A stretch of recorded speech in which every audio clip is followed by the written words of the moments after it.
বাবা এখন আমি খেলতে যাচ্ছি।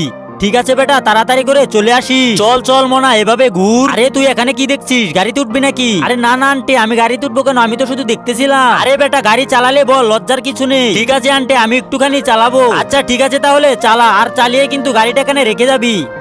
কিরে বাবা, কোথায় খেলতে গিয়েছিলি? বাবা তুমি জানো আমি আজকে বন্ধুর স্কুটি দিয়ে খেলা করেছি। তাই নাকি? আচ্ছা ঠিক আছে, তাহলে তুই ভালো করে লেখাপড়া করিস, তারপর আমি তোকে ওইরকম একটা স্কুটি কিনে দিব। আরে মোনা তুমি এখানে চলো, আজকে আমরা রাস্তায় ঘুরবো। ওই তো ওরা মনে হচ্ছে খেলতে যাচ্ছে। আরে মা মা মা, কিরে মোনা তোর কি হয়েছে? আর তোর গাড়ি কোথায়? মা ওইখানে বাই গাড়ি। আরে মা ওইখানে বাই গাড়ি। ও আচ্ছা, ওই গরিবের বাচ্চা তোর গাড়ি নিয়ে চলে গেছে। চল ওকে দেখাচ্ছি মজা। এই তোমার ছেলে কোথায়? আর তোমার ছেলে তো আমার মেয়ের গাড়িটা চুরি করেছে। চুরের দল যত সব। আরে ম্যাডাম দাঁড়ান দাঁড়ান, এই ছেলে কারো গাড়ি চুরি করেনি, আমি বলছি। আরে ভাই স্কুটি গাড়ি, আশেপাশে তো কেউ নেই, আমি এই গাড়িটা চুরি করে নিয়ে যাই। আরে বোন তুই এখান থেকে পালা পালা, আমি তোর গাড়ি দেখতেছি। আরে আমার গাড়ি নিয়ে গেল। এই তুই বাচ্চাদের গাড়ি চুরি করছিস? ম্যাডাম আমরা গরিব হতে পারি কিন্তু চুর না।